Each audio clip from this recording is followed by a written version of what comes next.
It's 4 o'clock on Wednesday, and you know what that means, don't you? It's time for another exciting episode of Taxi's Quarantini Happy Hour. Woohoo!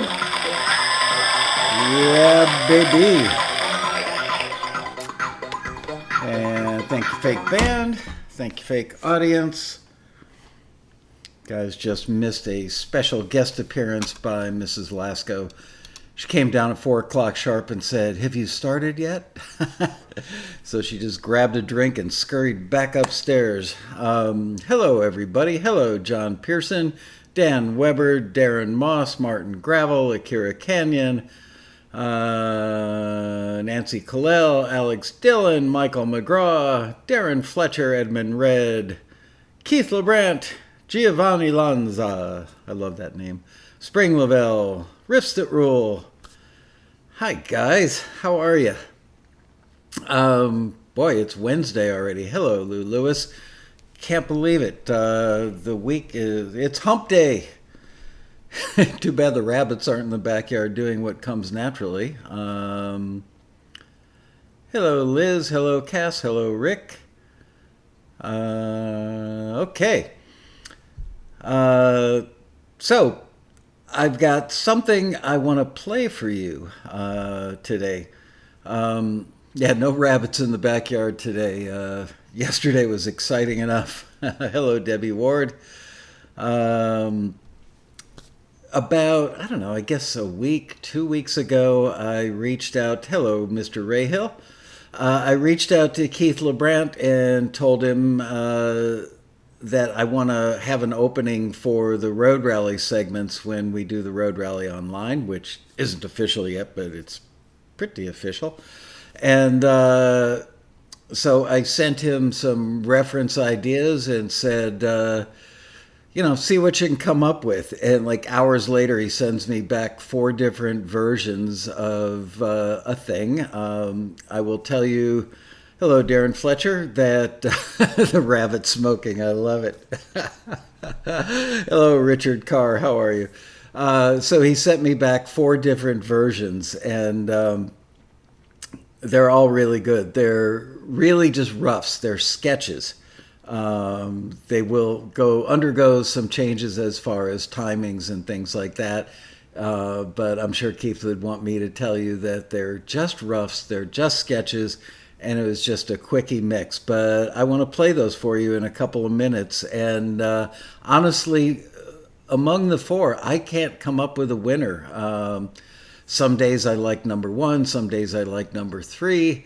I just keep bouncing around. And so I'm going to just let the room fill up a little bit. And then we'll play the 4. And I want to see what you guys think. I tried so hard. I spent about a half an hour today loading them into Wirecast, so that I could play them directly rather than through the speakers and the microphone. And man, oh man, Wirecast is just a pain in the butt when it comes to doing that. It's like I got them in there and I could play them, but I had all 4 of them loaded in and it wouldn't let me go from like number 1 to number 2. It was a mess, so I finally just took them out of there. Hello, Jan Weilage, Spiritual, Pete Mason, how are you guys? So I am going to play them through the speakers, which are a little tubby sounding, honestly. And they're sitting about 3.5 feet away from my mono microphone. Hello, Paul. How are you? Anyway, I want to see if you guys see if there's a clear winner for you. So that's that. Anything going on? Let's kill a few more minutes before we play these things.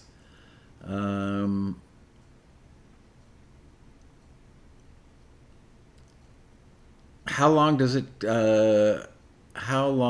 submission take to get reviewed? Well, they start listening to them, generally speaking, the day the deadline hits or the day after. If it's something that we get a ton of submissions for and we've got available screeners, we might start a day or 2 early just to be on it. We're running a little bit behind on stuff, as I explained on yesterday's show. We're prioritizing stuff that has to be in the industry person's hands. We're making sure that we meet those deadlines. However, Screeners working remotely aren't always as reliable as they are about nailing deadlines when they're in the office. And we've had a few screeners that are less than available. I suspect that some people are collecting unemployment checks and maybe I'll screen today, maybe I won't, because they're not as eager to earn income. Anyway, we've just brought on a new batch of screeners, so we're going to get some fresh ears, and we should get back on track. We're not that far behind, but I would say that some of the things are probably running 2 or 3 days late. But like I said, don't worry. Everything is getting to the industry people that needs to get there by a certain deadline. The stuff that we know can run a little long, may be running a little long. So there's your answer. My musical friends that had COVID are on the mend, thank God. Well, that's good to hear. Okay, Robert Orzechowski says, I have a question regarding listings. There's a listing involving the British invasion where libraries asking for British singers only. Is that not slightly discriminating? I don't know. I don't know what to say about that. I think that might be pushing a little bit personally. I mean, come on, if they ask for a male vocal for versus a female, is that discriminatory? I don't know. They need what they need, you know. They're looking for authenticity. Keith LuBrant says, does this mean I received a deal with this rally piece I did for you? I've won to pad my numbers. Yes. Count it definitely as a forward and a deal. Come on, Michael, name names of the screeners. I won't tell. Honestly, I don't even know which ones are the ones that are being problematic. I just know that a few of them are. What about British Commonwealth countries like Australia?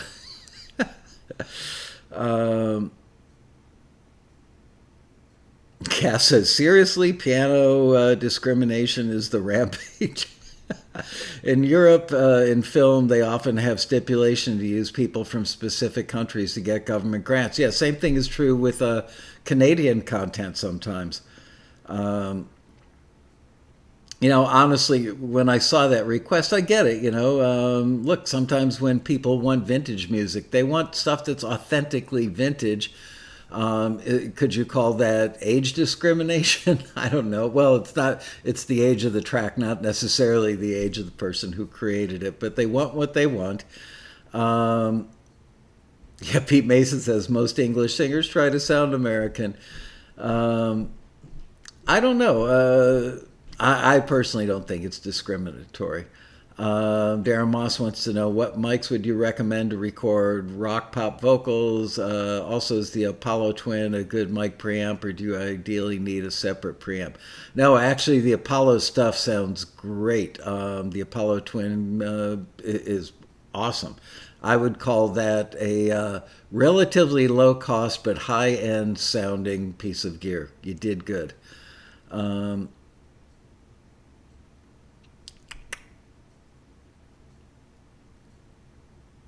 Do you have to provide a passport for verification? I actually had that thought. It's like, how would they verify that? I guess when the library reaches out to you, if they offer you a deal, maybe they would call you and say you would have to fake a British accent. I don't know. They're not going to check a passport. They're just looking for authenticity. Frankly, I saw the listing. There are a couple of them that have that requirement. And I thought, really? As long as somebody sounds like Herman's Hermits, ain't that good enough? Oh, man. If the request is for a Sinatra vocal, rejecting a Pee Wee Herman vocal wouldn't be discriminatory.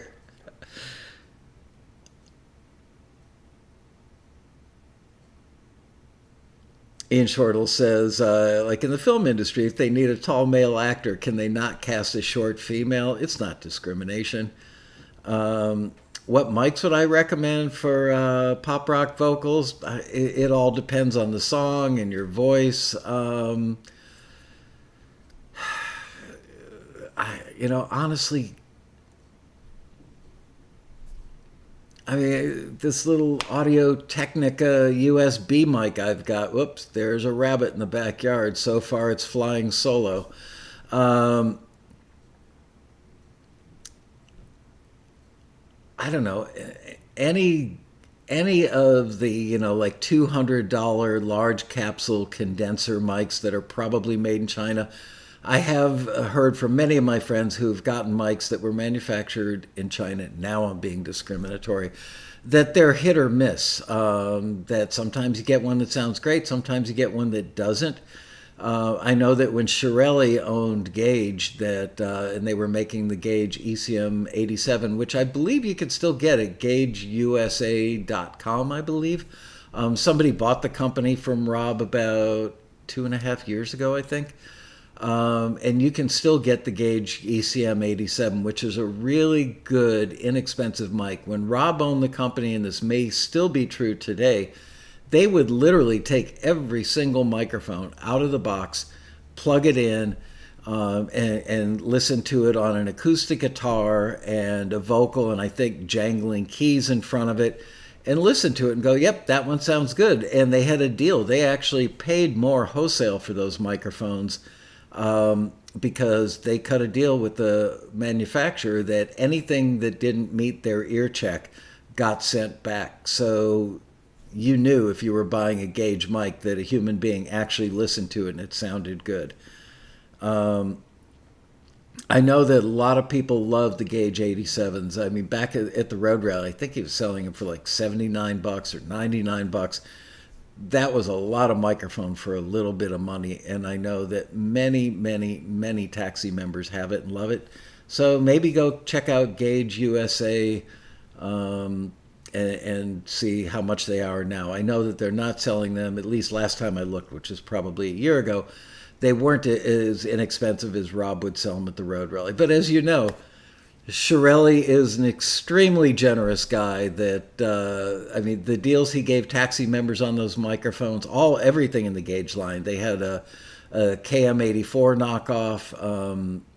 I think they had a 47 knockoff for a while. I know now there's a squirrel in my backyard right next to the tomato plant, and I've got one really big tomato. If that squirrel touches the tomato, he's sitting up on his haunches looking at it.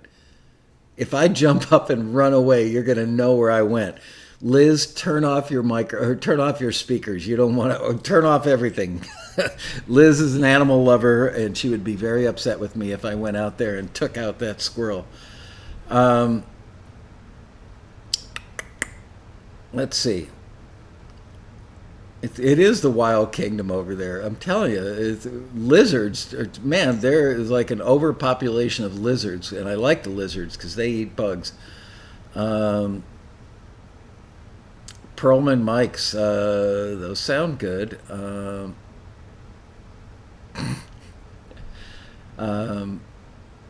Actually, are you talking Pearl, like PMLs, Pearl Microphone Labs, or Perlman a different kind of mic?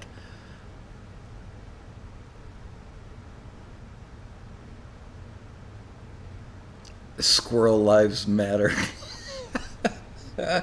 Oh, man.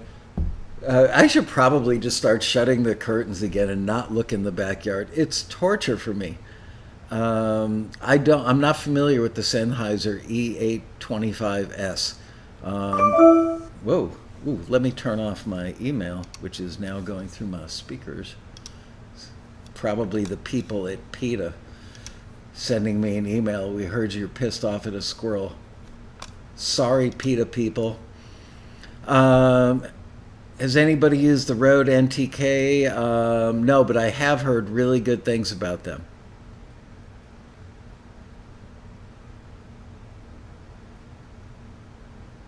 Okay, so without any further ado, remember these speakers do sound a little bit on the tubby side. Let me rearrange some stuff on my screen here. Let's listen. This is track number 1. So grab a pencil and paper. I'm going to stall for another minute so you can grab pencil and paper and you can write down if you like track number 1, track number 2, track number 3, or track number 4. And I will play all of them excuse me, I'll play all of them, each of them, at least twice. All right, here we go. This is track number 1 by Mr. Keith LuBrant.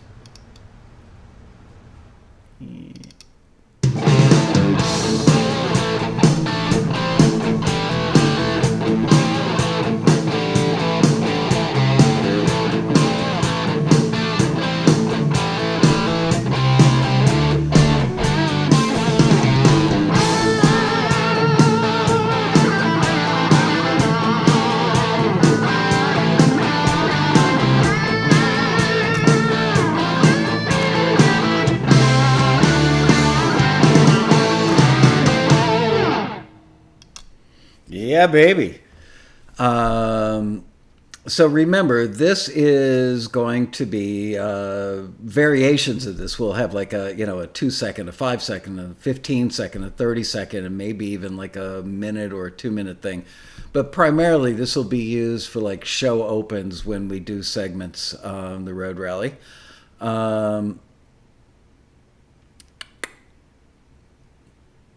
Okay, so Mia Callist, I made it for a moment. Yay! Well, welcome aboard. All right, so that was track number 1 by Mr. LuBrant. Been trying to get on since March. You may need tech support. All right. Yeah, let's see if anybody can guess what the band was that I used as the reference. I actually gave him 3 or 4 different acts, but there was one that I did favor, and that's the one he went with. All right, here we go. This is track number 2.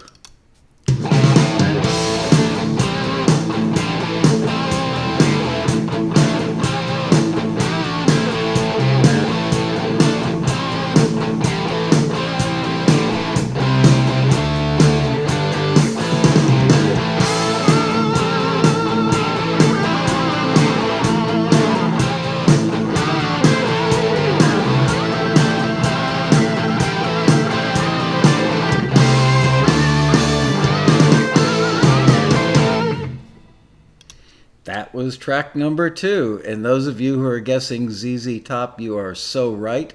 And after we finish listening to all of them twice, I'll have Keith actually give you a little background on what he did to get it sounding so good. And remember, this is just a scratch. These are just for me to go, yeah, I like that, now do it for real. These are not real mixes. Nothing about this is real. These are sketches. Okay, here comes track number 3.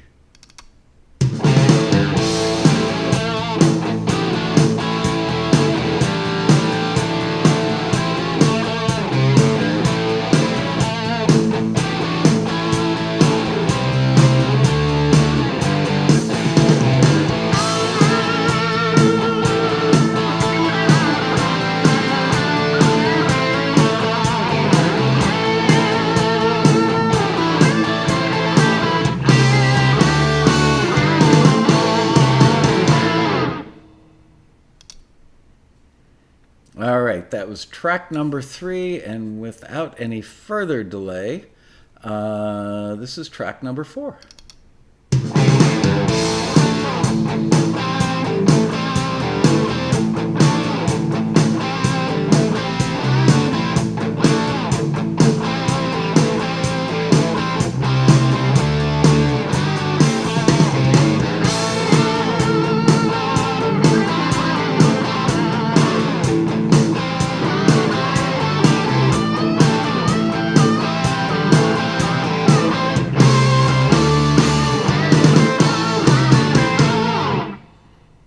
That was number 4.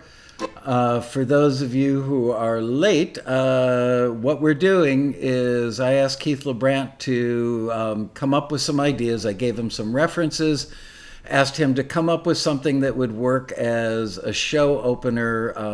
Because you know what? I don't want to use this on the road rally stuff. I mean, this is the sound of Taxi TV. So I want to make the road rally different, so I wanted an actual opening, and we'll probably have like a little video that the track will go with, and probably a voiceover on it going, it's the 2020 Taxi Road Rally, something like that. So I wanted something pretty rocky. I definitely wanted it to reflect my incredibly rock and roll personality. Yeah. Okay, here again is track number 1. And listen carefully, there are differences. They're subtle. They're all in a ballpark, but there are differences.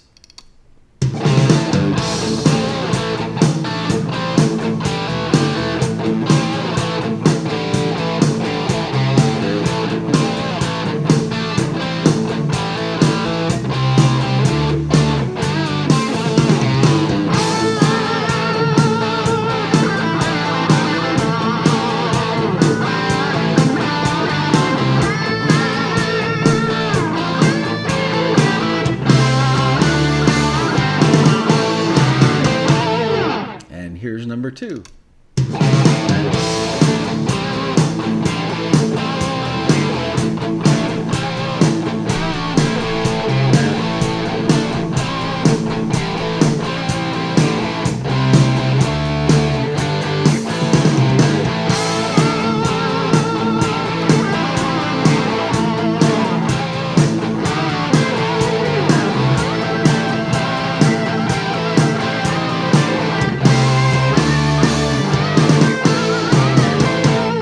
And number 3.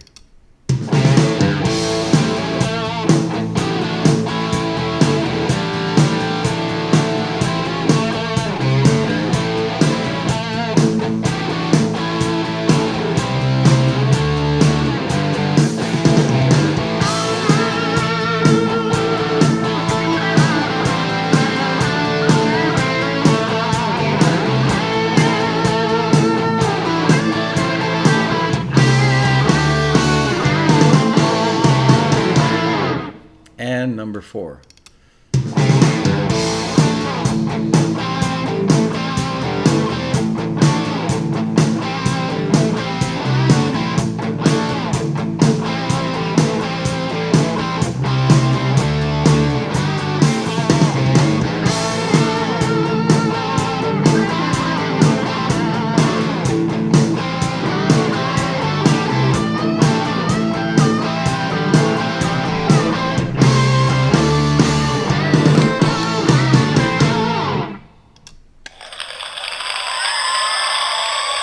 Ladies and gentlemen, the handiwork of Mr. Keith LuBrant.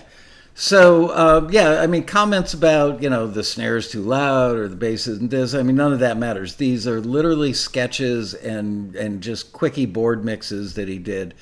We're not nitpicking here. What we're doing is just look at, and even like where the solo comes in or what he's doing, all that stuff will change. Just looking for an overall vibe. He did do a great job.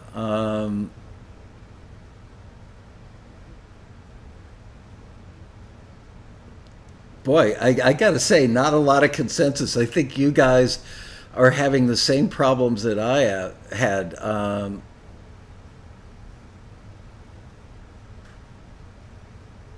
I'm reading. So for anybody watching the archive version of this, seeing me sitting there mute, it's because I'm reading what's going on in the chat.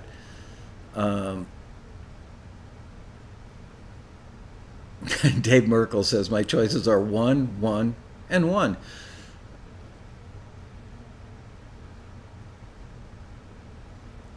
Swap the out ML? I don't know what that means, JP.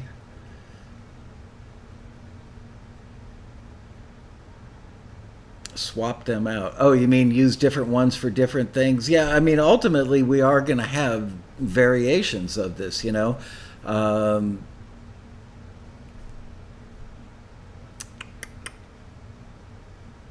What's my name again? My name is Michael Laskow, Laskow. I am the host of Taxi's Quarantini Happy Hour and the star of Taxi TV on Mondays. Definitely a serious lack of cowbell. There you go. That's what we need. Cowbell.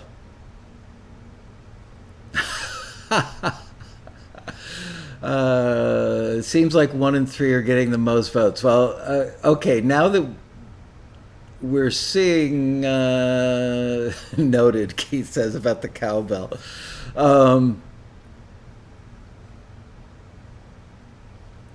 How old are most taxi members? Really friggin' old. I don't know. They range in age from probably like 19 years old up to 70. I would say if I had to pick a median age, which at one point we actually did a study, I would say probably 38 years old is a median age. Are you working for the U.S. Census or something? Why are you asking? Giovanni Lanza says, nice name, Michael Lasco. No, yours is a cool name. Your name sounds like a movie star, Giovanni. My name sounds like, Mia Callist. I'm not very old. Good job on that. Yeah, we have members that are 19. We've got some members that are probably 15, 16 years old.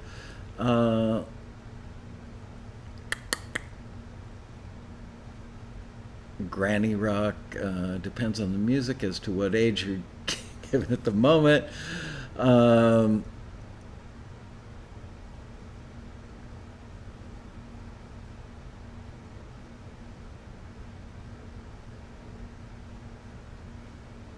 that's right. Was it 2 years ago, Peter, that we had a 10-year-old whose track got played at the road rally.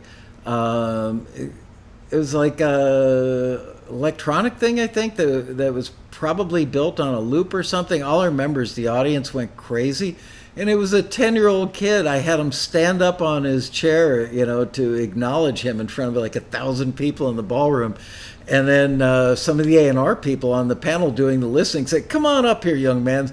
So we've got pictures of this kid. He was stunned by the whole thing. I mean, seriously, if somebody whacked him in the forehead with a tennis racket, he would have been less stunned. The kid came up on the stage, and I remember, oh gosh, who was it? Andrea Torsia, who's been she at the time she was maybe at that time she was vice president of Taxi, but she's been like VP of publishing at Universal and other big publishing companies, and Ron Harris, a great A&R guy and producer, was just blown away by it. We were all just so proud of that kid. By the time that kid is like 20 years old, he's just going to be astonishing. Caro Freire says, so glad to see you, Rob. I'm not Rob.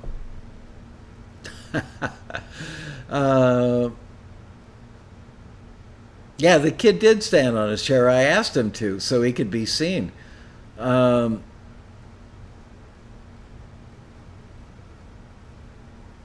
Anyway, okay, so I think whoever said it looks like 1 and 3 are getting the most attention.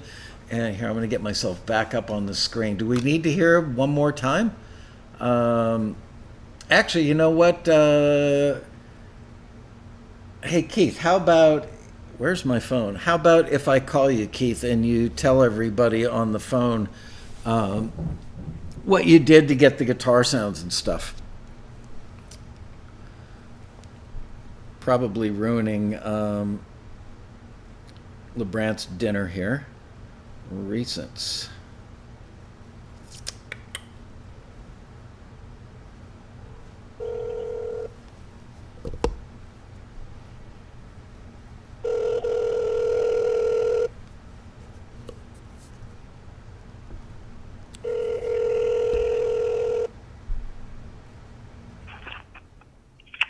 Domino's Pizza. Hello. How are you? Good. How you doing? Good. Phone connection's a little quiet, but that's okay. I think we got enough level. So, again, thank you and congratulations. Obviously, everybody likes your work. I certainly like your work. Thank you. So tell everybody, the process after I sent you the refs, what you did to make it sound so good. Well, you gave me the band references. I know you didn't say anything. Do you want to say Yeah, you can. where you're? Okay. So you had given me ZZ Top, Sharp Dressed Man, I believe, Funk 49. Help me out with the other. The other two. Joe Walsh. Life's Been Good by Joe Walsh because I like the riff. Funk 49, I like the rhythm guitar part. ZZ. Was that Rocky Mountain Way?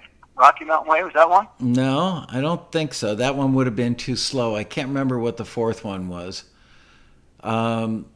Anyway, so Yeah. you opted to go for Sharp Dressed Man, which was my first choice of the four refs that I gave you. So what did you do to get that killer guitar sound? Actually, so I did some research. I went and kind of dove into what he used for that stuff. One of his main amps was a 1968 Marshall Reed series.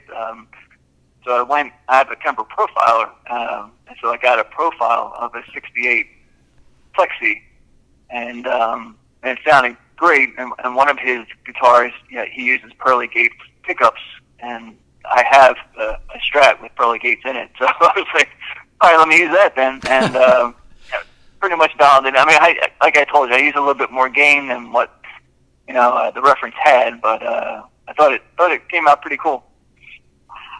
Yeah, it did. After I got the tracks and you told me how you did it, I went and listened to Sharp Dressed Man and went, wow. I mean, it's great. So, yeah, I don't have much else to say other than, do you have a favorite among the four, Keith?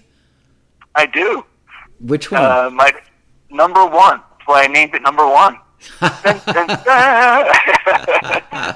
It was subliminal.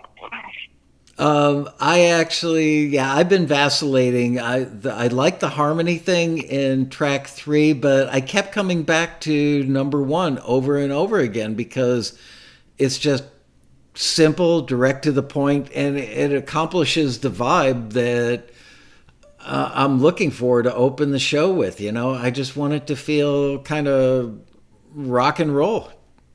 Yeah, it's interesting because number 3, I kind of threw some chords that were like Funk 49 in there, but kept the Sharp Dressed Man vibe going, so I kind of threw that. So it was interesting to see what people liked, and that was the, I guess, what I was thinking of for number 3 was to kind of add some Joe Walsh, 7th kind of chords going in there, but keeping the drive of the Sharp Dressed Man thing. But yeah, ultimately, I dug number 1 the best. Yeah, well, I think that the audience narrowing it down to 1 and 3, and the fact that I also was gravitating to 1 and 3, and then ultimately, I think I said because Deb listened to him as well, and she was liking number 3, but then she said, yeah, maybe the first one. I don't know, play it for me again, and I did, and then she went back upstairs, and I sat here and listened 5, 6, 7 more times. And I remember after listening all those times, all 4 of them going, sometimes the first one is just the best one. And so I think we're going to go with number 1. Yay. There you go.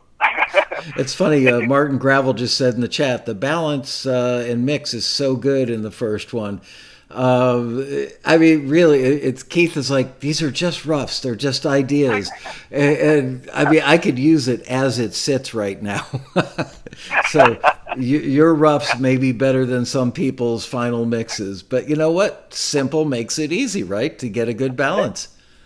Keep it simple. I do see a question about whether the drums real or a plug-in. They are a plug-in. They're Superior 3. Awesome. Yeah, they sound great. And what'd you do for the bass? Bass was direct, and I probably used Plug-in Alliance's Ampeg, their version of the Ampeg. I forget it offhand, the model, but it's their Ampeg thing.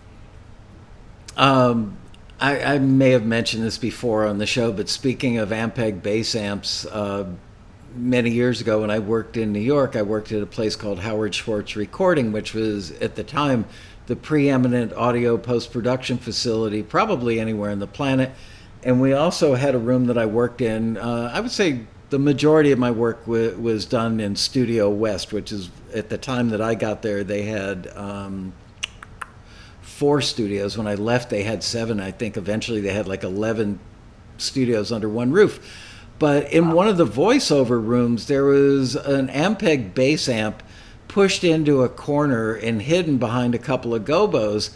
And one day I was in there recording an actor named Jack Guilford, who was the Cracker Jack guy. And I needed to gobo him off. For some reason, I was getting weird reflections. So I pulled the gobo away from the wall, and I saw the bass amp sitting there. And I looked at it, and you know how the Ampeg bass amps had like that plexiglass, like a little 4-inch wide piece of plexiglass that was lit from the bottom, and it had the Ampeg logo on it. This one actually said Jerry on it. Turns out it was one of Jerry Garcia's Ampeg bass amps that Howie Schwartz, my boss and the owner of the studio, bought it at auction or something, or he knew somebody who knew Jerry. Somehow he got his hands on that amp. I got to be honest, it didn't sound that good. Maybe that's why Jerry let it go. It sounded okay, but it's not like, it was a moment when you listen to it. You really can't go with an Ampeg with the bass. Like, to me, it seems like it's the best, for most overall bass, if you're going for different genres. Does anybody remember the acoustic amps? They were literally, the brand was called Acoustic, and they were huge cabinets, right? They were like 5 feet tall, and I think they might have had a pair of 15s in them and a horn or something. Yep. I never see those anymore, but back in the probably late 60s through the mid 70s, I saw a lot of those on a lot of stages at big concerts. Now I never see them anymore. Yeah. Anyway, all right. Well, thanks again for doing that stuff, and I will be back in touch once I know more about, like how long the video intro is and how long the voiceover is, so that we can make one version that's cut just for that. And then we'll probably need, bumpers to get in and out of like each hour or 90-minute segment. That cut down's what they say, or what they call them. So there you go. I also have an interpretive dance video that hopefully you guys can show it, while the music's playing. I would love to see that. Hopefully that will be Mrs. LuBrant, because you doing interpretive dance might be a little scary. How's Olivia doing? Everybody's good. Their hair's a little long, but everyone's good. Yeah. Is she getting frustrated being cooped up in the house? Yeah, I mean, every once in a while, it's tough because, with work and everything, she's got a tablet. You try to keep them away from the tablet, so it's like this whole, fight, I guess, to try to keep them off the technology. But what can you do, if you're both working and stuff like that? So right. It's tough. But we try to get her outside. She was in the pool. We had a little, blow-up pool, so we took her out and stuff like that. So we're trying to balance it the best we can. Cool. All right. Well, send her my best, and I will talk to you soon. Thanks for the update on how you got those sounds, buddy. You got it. All right. Take care. All right. Bye-bye, Keith. Anyway, so that was fun. Thank you all for participating in the voting. All right. We got 20 minutes left. I got nothing else on my mind. Yeah, I got nothing. Any questions from you guys, or any updates on what's going on in your life? How are you guys all weathering? We did this to help us all weather the storm of being locked up during COVID. How's everybody doing? Anybody literally going crazy because of being locked up? Darren, I've got no advice on the best plugins you need for Logic. Honestly, though, I have watched a bunch of Logic videos. There's so many recommendations. And from what John Pearson has said, I think it was John Pearson, that like the drums in Logic and so many of the other stock things that come with Logic now, it sounds like you really don't need to go out and get a lot of other stuff. Let's see. Bragg Gray says he's busy doing taxi submissions. Great. Wow.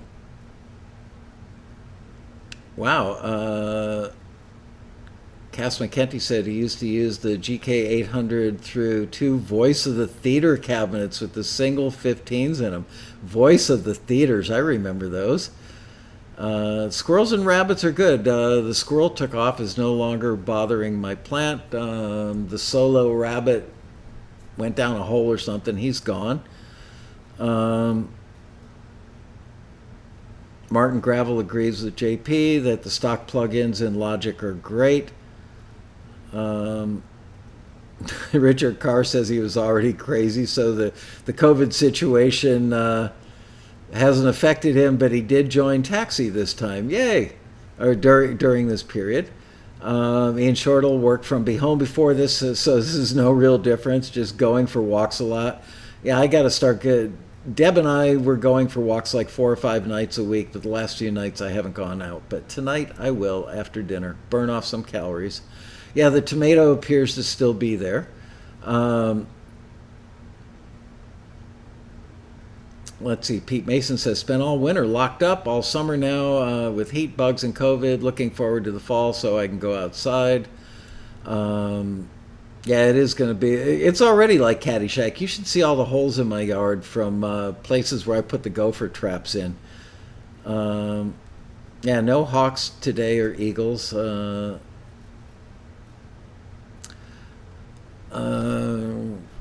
did I just see in there? Luckily, to be closed at home is an old thing for us here. That's good. Are you in Italy, Giovanni?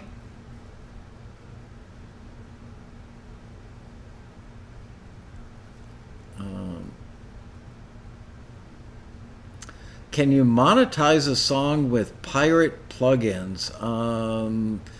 I don't know. You shouldn't have pirate plugins. Would you want somebody stealing your creative output, intellectual property? I'm not a fan of. At Taxi, we actually have purchased every piece of software that we've ever used. You know, I actually know for a fact that one of the big audio magazines out there got busted years ago, probably like 15, 20 years ago. They actually got busted and had to pay some ridiculous fines, like $19,000 for taking like a Microsoft Office suite and giving a copy to everybody on their staff. And I believe they had to pay like $1,000 per person fine and had to write a check for like $19,000.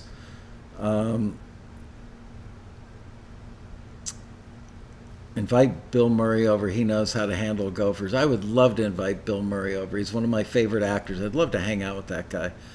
Paul Rickard said he joined Taxi, trying to get some things together, discovering that I really don't need that much face-to-face interaction. I think a lot of us have discovered that. Pierre says, got many publishing deals during the COVID period. Got 6 yesterday. I hope those were through Taxi, Pierre. By the way, at 1 a.m. Los Angeles time tonight, our current newsletter is coming out, and I saw your face. Now I know what you look like, Pierre. I saw you in there in the members deals section. So nice to meet you face to face, kind of. Yeah, Bragg Gray says pirated software will often come loaded with viruses. I've heard that as well.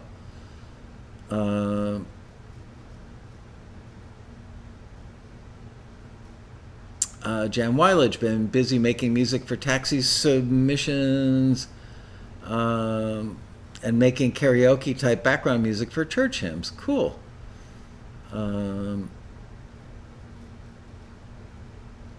Pete, I'm not sure who said this, Dave Merkel or Pete Mason. I think Pete Merkel said the theme song for Quarantini should be I'm All Right. I was at the Hawaii Songwriters Festival last year and the year before that. Kenny Loggins came. And Kenny and I actually met in like 1979 at the Warwick Hotel on 6th Avenue at 54th Street in beautiful Midtown Manhattan in New York. We had several friends in common. Probably the one that we were both closest to is a guy named Don Gayman. I got to get Gayman on Taxi TV. Don Gayman's a producer I mentioned before, who's an old friend of mine who did like Jack and Diane. He did at least one, if not a couple of big REM records, just all kinds of great stuff. And Don Gayman used to do the live sound when he worked for Clare Brothers Audio for Loggins and Messina. So I got in the elevator, and in walks Kenny Loggins, and I introduced myself and told him I was a good friend of Don Gayman's, and we ended up hanging out together that night. Of course, when I saw him at the Hawaii thing, I didn't say, do you remember, hanging out at the Warwick Hotel in 1979? That would have been a little awkward, I think. But he did an acoustic version of I'm All Right at the Hawaii thing, and it was great. What a class act he is. Just a sweet, nice, good human being. Kind of funny how Bill Murray ended up being with both a gopher and a groundhog. Yeah, not too many people could say that.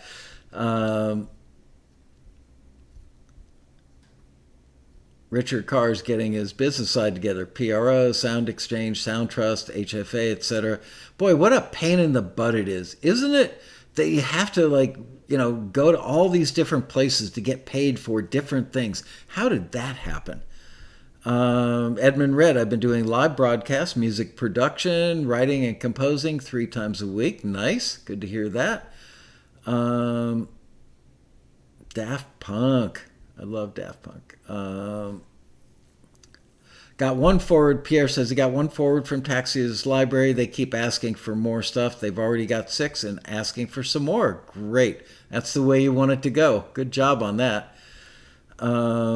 Akira wants to know, what's everyone using to collaborate at a distance? What messaging apps do you prefer for chatting, sharing tracks? Do you pick a project leader? That's a good question. Yeah, go ahead and answer it in the chat room, guys. Kenny Loggins did play Return to Pooh Corner at the Hawaii thing.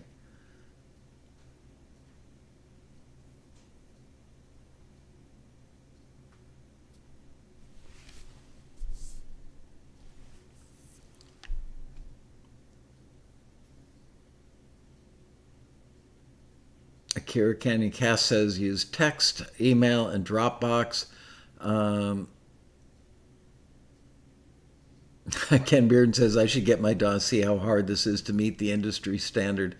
I'm pretty sure my old engineering skills would make it easy for me to get the sounds.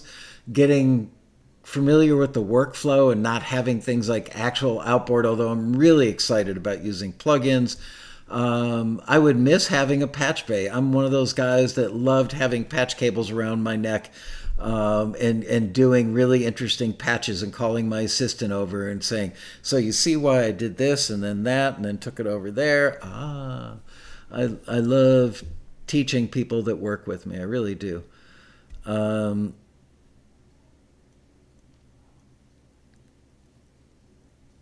Your video looks about to go into a flashback scene. I don't know what that means. Was I blurry?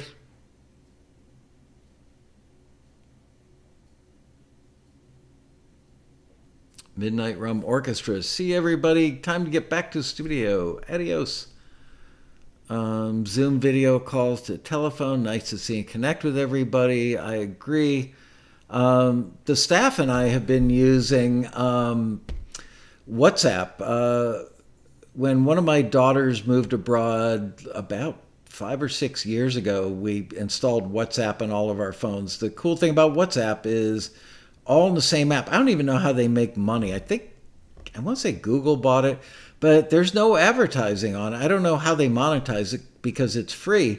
But it's got a video chat in it. It's got a phone in it. It's got texting chat.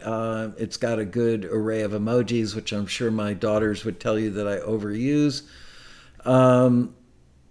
Really, really like WhatsApp. It's also good. I just recently discovered once the staff and I went remote, that if you've got a group of, let's say, 4 people and you were all collaborating, you can actually call that group on a video thing, and it's like a Zoom where you'll get 4 people up on the screen. Like I said, it's free. It works pretty flawlessly, and I would say 90% of the time, the phone calls, which are VoIP, voice over internet protocol, they're remarkably good. Oftentimes, they sound better than real phone calls.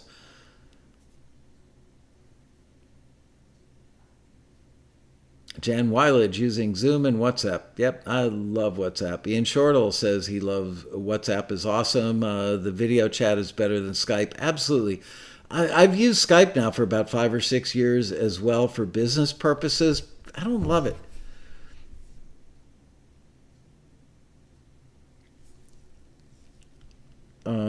They sell info to China through 5G, isn't it? I'm not sure what you mean. If you're talking about WhatsApp, because I think WhatsApp is not a Chinese app. I think WhatsApp was actually, I want to say, Israeli to begin with. Keith LuBrant says, saw a great documentary on data mining. Can't remember the name of it, but that is what the focus is for free apps and those surveys people take on Facebook. Yeah, look, anytime you're using anything, they've got your number. I guess it's somewhat comforting to know that basically they're looking at the stuff in the macro, hopefully not like, here's Keith LuBrant's address, here's his wife's name, his child's name, the brand of toothpaste he uses, and this is what Keith looks like without any clothes on. Hopefully it's not that good.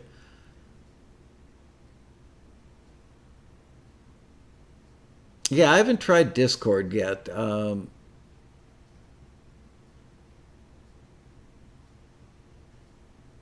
Yeah, the great hack. It is frightening. I saw that.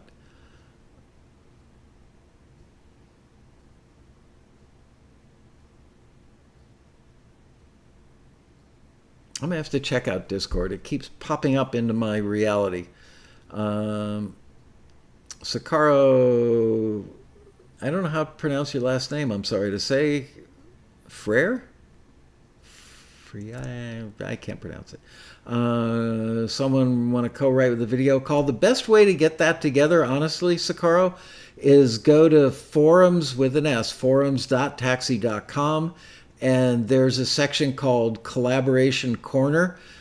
Get to know the people on the forum. It's the greatest community, most helpful. None of this like, man, that track sucks kind of stuff that you see in other places on the internet. A super friendly, super helpful, very professional, warm and friendly vibe on the Taxi forum, and get to know people and get to know their music, get to know their strengths, what they're good at, which genres they're good at. Are they, more inclined to be like a producer, engineer, mixer person? Are they a great vocalist? Are they a multi-instrumentalist? Do they play saxophone because you need one? So spend a couple weeks in the community, get to know people, put your music up there in the peer-to-peer section, and build some relationships. And that's how you start building a network of people to collaborate with.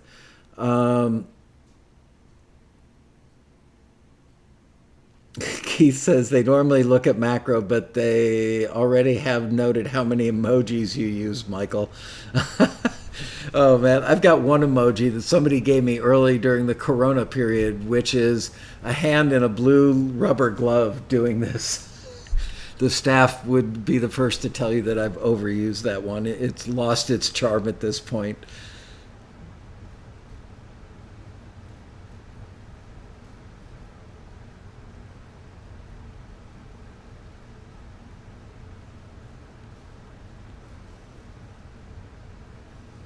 Darren Moss, you retracted your message of the weird little monkey. What was that monkey doing?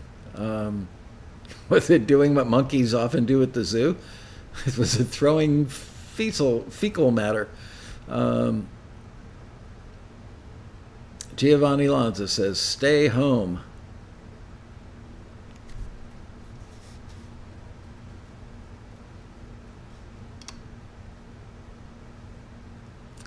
Just posted info in the biz. John Pearson says, just posted info in the Biz Talk and forums.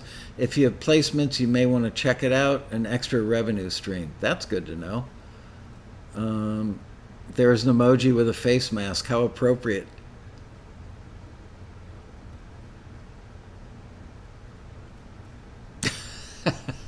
Yeah, I hope that was a tail on the monkey as well. Oh, there we go. Martin Gravel's got the face mask emoji going on. COVID legit. By the way, people have been asking about when I'm going to get the video editor on. I'm actually thinking about saving him. I've got to say, this is not only the case with the video editor, but there are a few different things that I've wanted to bring on regular Taxi TV or the Quarantini Happy Hour. And now I'm starting to think, maybe I should save these things for the road rally. I do want to endeavor to mix it up a little bit on this year's road rally. I don't want to exactly replicate the kinds of things that we put on stage at the road rally, though there will certainly be some of that. But I think it'll be interesting to do some things that aren't things that we have normally done at the road rally, although I have had a video editor on stage there. So that's what I'm doing. Pierre says, I've found that publishers and libraries have different requests for alts and stem mixes. That would be true.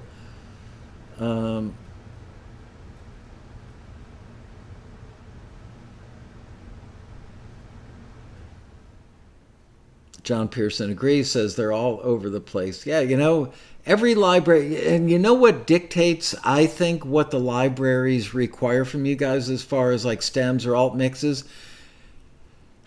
Almost every library kind of has its regular customer base of shows and music supervisors and editors that they work with, and they want to make them happy. So one library may have like 70% of their music getting used by those 3 shows over there. Another library may have half a dozen shows over there. And the editors and the music soups have their preferred way of working. So they kind of dictate to the libraries how they would like to get the music. That, in turn, causes the libraries to dictate to you guys the types of different stems and alt mixes they want.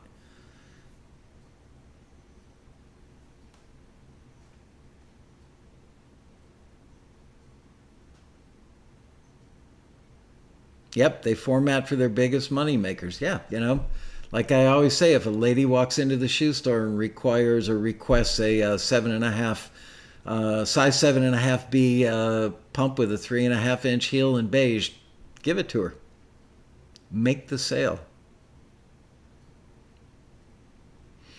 Anyway, that's about it. We are at 4:59, 1 minute away from ending the show, actually on time today. Wow. So that's it. Nothing else from me today. I've got to think of something fun we can do tomorrow. Oh, I know what I'm going to do tomorrow. Did I see him in the show today? I got fishing pictures. Ariana forwarded me some fishing pictures of one of our locals. So maybe tomorrow, one of our regulars, maybe tomorrow we'll look at some fishing pictures. Dave Merkel says, thanks, Michael. Some great banter today. Yeah, Andre sent fishing pictures. All right, glad you enjoyed the banter. I am the banter king. So with that, let's sign off tonight. I'm going to go make dinner. I'm going to try and get early dinner tonight so that we can go out and get a nice walk with my lovely wife. Thank you all for being here. Thank you for voting on Mr. LuBrant's excellent work. I will see you guys tomorrow. Don't forget, if you have any extra ideas for the road rally, you can always post them in the comment area under the video once the archive goes up. What else? Don't forget, if you're not subscribed to this channel, please do. And absolutely give us a thumbs up. Give us some likes, okay? Thanks, Ariana. Thanks, Liz. Thanks for joining us on the show, Keith. See you all tomorrow for another exciting episode of Taxi's Quarantini Happy Hour. Woohoo! Bye, you guys.